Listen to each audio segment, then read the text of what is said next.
Dans le cadre de cette présentation, le ministère des Transports et de la Mobilité durable du Québec et ses partenaires vous présentent les faits saillants de l'enquête Origine-Destination 2023, région Québec-Lévis. Cette 10e enquête est la première réalisée depuis la pandémie de la COVID-19, un facteur important qui a occasionné des modifications dans les habitudes de déplacement et les comportements en matière de mobilité. Tout d'abord, vous en apprendrez davantage sur ce qu'est une enquête origine-destination.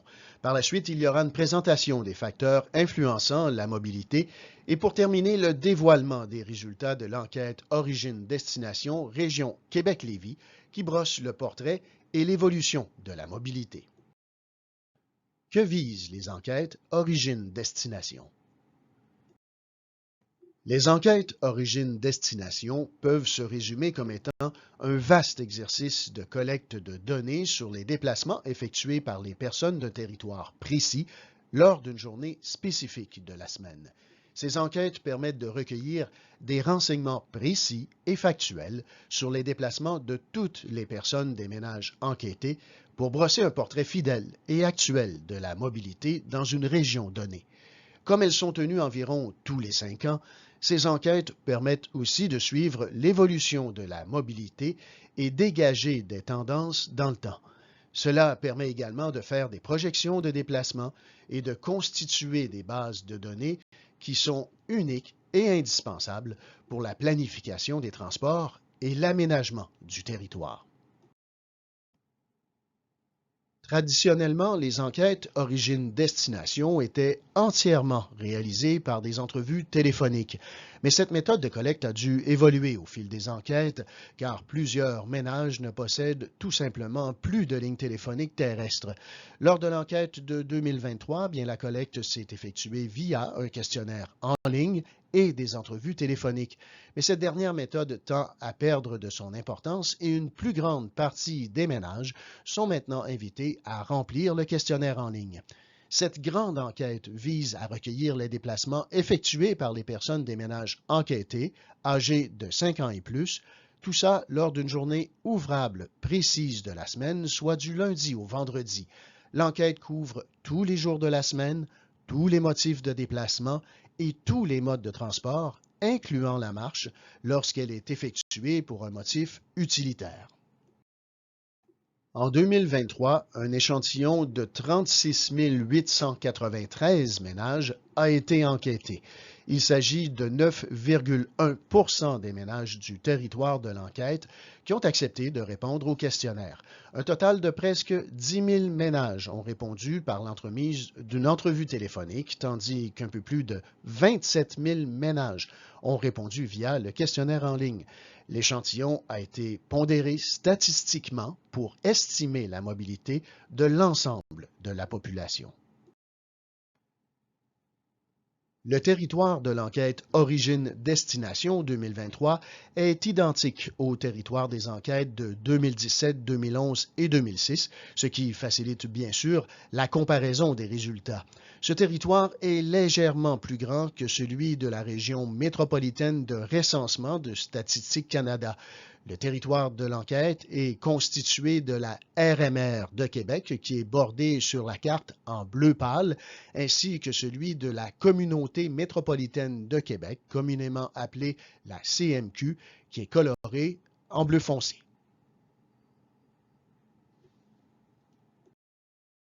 Le territoire de l'enquête compte 41 municipalités qui ont été regroupées en 4 sous-territoires pour permettre l'analyse des données. Il s'agit de l'agglomération de Québec, en vert sur la carte, qui accueille 67,2 de la population du territoire, de la ville de Lévis, en bleu foncé sur la carte, qui accueille 17,1 de la population, ainsi que les couronnes nord et sud en bleu et en gris sur la carte, qui regroupent 15,7 de la population. Passons maintenant aux facteurs influençant la mobilité. Le principal facteur influençant la mobilité est la démographie. À titre d'exemple, quand la population augmente, bien les déplacements augmentent également. Depuis 2021, on observe une poursuite de la croissance de la population dans les 4 territoires d'analyse. Et cette croissance est plus forte dans les couronnes nord et sud. Elle totalise une hausse annuelle moyenne de 8 300 personnes entre 2006 et 2021 au travers de la région d'enquête, ce qui représente environ 125 000 personnes de plus sur une période de 15 ans. L'âge est un autre facteur démographique influençant la mobilité. Malgré une légère hausse de la population des moins de 10 ans, on constate principalement un vieillissement de la population et une augmentation de la population de 60 ans et plus. La part de la population active tend donc à diminuer au fil des années. Or, les personnes à la retraite se déplacent moins que les personnes actives sur le marché du travail. Tout comme la population active, la taille des ménages tend aussi à diminuer depuis 2006 et les ménages sont aussi globalement de plus petite taille dans l'agglomération de Québec qu'ailleurs. Un nouveau facteur venant influencer la mobilité est l'essor du télétravail. Depuis 2020, la pratique du télétravail s'est beaucoup accrue partout sur le territoire d'enquête. Avant 2021, le télétravail, représenté par les bâtonnets bleu foncé, était stable autour de 5 %. Mais depuis la pandémie, le taux de télétravail dans la RMR de Québec s'est stabilisé autour de 30 %. On constate cependant une variation entre la formule de télétravail à temps complet qui tend à diminuer pour laisser place à une formule de télétravail en mode hybride qui tend à augmenter depuis la fin de 2022. Ce dernier est représenté par les bâtonnets bleus moyens. L'activité économique influence la mobilité. Le taux d'emploi et le taux de chômage dans la région de la RMR de Québec ne cessent de s'améliorer depuis les 15 dernières années. En 2023, l'économie locale a même retrouvé et dépassé sa vitalité d'avant la pandémie. Elle est également plus dynamique que celle observée pour l'ensemble du Québec. Le taux de possession d'une automobile a augmenté de 11 % entre 2006 et 2021 dans la région. Mais depuis la pandémie, on observe une récente baisse, autant du côté des données de la SAAQ que de celles de l'enquête Origine-Destination 2023. On peut supposer que le changement dans cette tendance s'explique par l'augmentation du télétravail ainsi que le vieillissement de la population. Le taux de possession d'un permis de conduire est quant à lui globalement toujours en hausse dans la région, passant de 80,4 % en 2006 à 83,8 % en 2021. Il y a cependant une baisse chez les 15 à 24 ans depuis presque 10 ans et une stabilité chez les 25 à 64 ans qui constituent la population active. Il y a aussi une hausse chez les 65 ans et plus. Une proportion plus grande de personnes, notamment de femmes, détiennent un permis de conduire avant d'arriver à l'âge de 65 ans. Le prix de l'essence peut aussi influencer les habitudes de déplacement pour ceux se déplaçant au moyen d'un véhicule automobile roulant à l'essence. Les prix enregistrés lors de l'enquête de 2023 sont plus élevés qu'au courant des enquêtes précédentes. Cette hausse de prix est même supérieure à ce qui est noté au niveau de l'inflation et de l'indice des prix à la consommation dans la région de la RMR de Québec. Passons maintenant au portrait et l'évolution de la mobilité.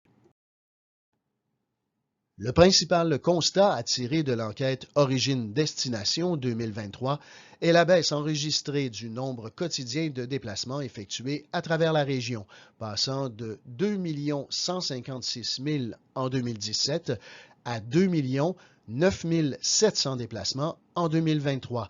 Il s'agit de presque 150 000 déplacements de moins en moyenne par jour type de semaine. Le nombre moyen de déplacements par personne âgée de 5 ans et plus est quant à lui passé de 2,7 déplacements par jour en 2017 à 2,3 déplacements par jour en 2023. Si l'on considère que les personnes mobiles, c'est-à-dire celles qui ont affirmé s'être déplacées la journée enquêtée, le nombre moyen de déplacements est passé de 3,3 déplacements en 2017 à 3 déplacements en 2023. La proportion des personnes non mobiles qui ne se sont pas déplacées la journée enquêtée est passée de 16,5 en 2017 à 24 en 2023. On peut conclure qu'en 2023, moins de personnes se déplacent lors d'une journée type de semaine et celles qui se déplacent le font moins qu'avant. L'évolution du nombre total de déplacements par période démontre une baisse à toutes les périodes de la journée entre l'enquête de 2017 et celle de 2023. Les baisses sont plus importantes lors des périodes de pointe. Les baisses sont respectivement de 8,5 en période de pointe de l'avant-midi et de 4,5 en période de pointe de l'après-midi. La baisse est de 17 pour les déplacements effectués le soir et la nuit. Sur un total de 24 heures, on observe une baisse de 6,8 En ce qui concerne la distribution des déplacements, l'heure la plus achalandée de la journée demeure de 16 heures à 17 heures, suivie de l'heure de pointe du matin qui, elle, se situe toujours entre 7 et 8 heures. Cependant, l'intensité des deux périodes de pointe est plus faible que celle observée en 2017. Seules quelques heures en période hors pointe de jour connaissent une hausse de déplacement entre 2017 et 2023. Nous pouvons présumer que cela est dû à la population vieillissante qui se déplace davantage en dehors des heures de pointe pour des motifs qui sont autres que le travail et les études. La période de pointe du matin qui va de 6 heures à 9 heures met en lumière les motifs qui génèrent les premiers déplacements de la journée. On constate que la part des déplacements ayant comme motif le travail représente en 2023 moins de la moitié des déplacements, soit 46,9 En 2017, il représentait 50,3 des déplacements pour la même période.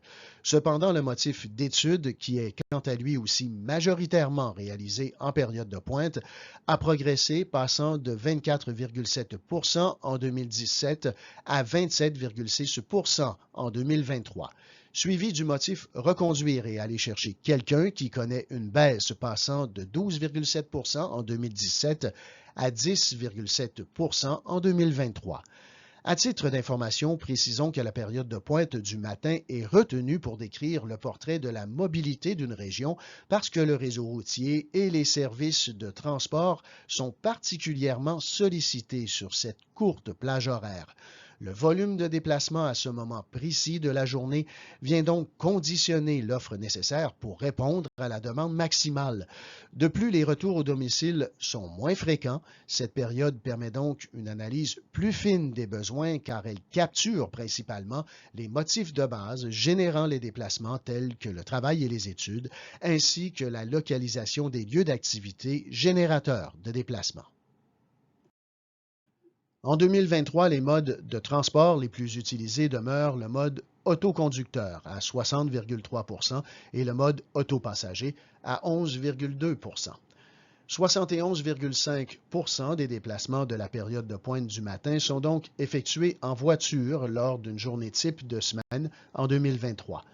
10,7 des déplacements sont effectués en transport actif, soit le vélo ou la marche, et 10 des déplacements sont effectués en transport en commun. La catégorie autres regroupe les déplacements effectués en autobus scolaire, en taxi, en traversier et autres modes.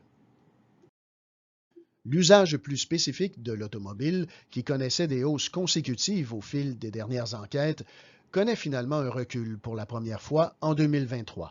Il se fait donc moins de déplacements en automobile lors de la période de pointe du matin en 2023 qu'en 2017. Cela est observable sur presque l'entièreté du territoire de l'enquête, sauf pour les résidents de la Couronne Sud, où le nombre de déplacements en automobile demeure stable. Nous observons aussi une baisse plus prononcée en mode auto-passager, qui se traduit également par une baisse du taux d'occupation des véhicules. Il se fait donc moins de covoiturage en période de pointe du matin en 2023 par rapport à 2017. Des constats semblables peuvent être faits pour le transport en commun. En effet, ce mode connaît également une baisse globale, mais elle est de moindre ampleur relative que celle de l'automobile. La baisse est de 8,1 pour le transport en commun, alors qu'elle est de 11 pour l'automobile. Il n'y a que le territoire de Lévis qui présente une hausse de l'usage du transport en commun de 4,6 entre 2017 et 2023. L'usage de l'automobile a connu une baisse relative plus importante que celle du transport en commun entre 2017 et 2023, ce qui entraîne une légère augmentation de la part modale du transport en commun en période de pointe du matin. Pour les résidents de l'agglomération de Québec, la part modale du transport en commun passe de 14,1 en 2017 à 14,5 en 2023. Précisons que la part modale est calculée sur les déplacements motorisés seulement et exclut les déplacements actifs. Pour la ville de Lévis, la part modale du transport en commun passe de 7,5 en 2017 à 8,6 en 2023.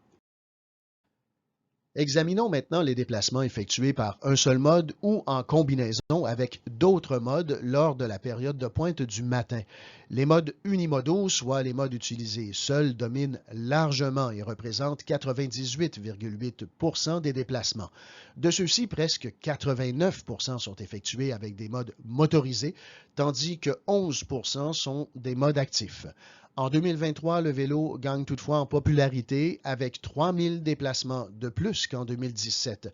Quant aux déplacements multimodaux, soit les déplacements combinant plus d'un mode successif de transport pour effectuer le déplacement, une diminution de 13,6 est enregistrée. Précisons que dans ce tableau, la part modale pour le transport en commun est calculée sur les déplacements faits uniquement en transport en commun, sans tenir compte des déplacements bimodaux qui comprennent toujours un segment en transport en commun. En ce qui concerne la fréquentation du lieu de travail par les travailleurs, nous dénotons que leur comportement est inégal au courant de la semaine. Cela amplifie les fluctuations du nombre de déplacements selon le jour de la semaine. Cela était également observé par le passé, mais est maintenant accentué par le télétravail. La présence au bureau est moins élevée les lundis et vendredis, et il s'agit d'une tendance observée partout sur le territoire.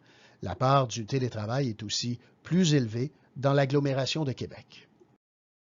Quant à la mobilité des travailleurs, sans surprise, nous constatons que les télétravailleurs à temps plein, représentés par la colonne à gauche, et les télétravailleurs en mode hybride, représentés par la deuxième colonne à partir de la gauche, font en moyenne moins de déplacements par jour que les travailleurs qui se déplacent vers un lieu d'emploi en tout temps.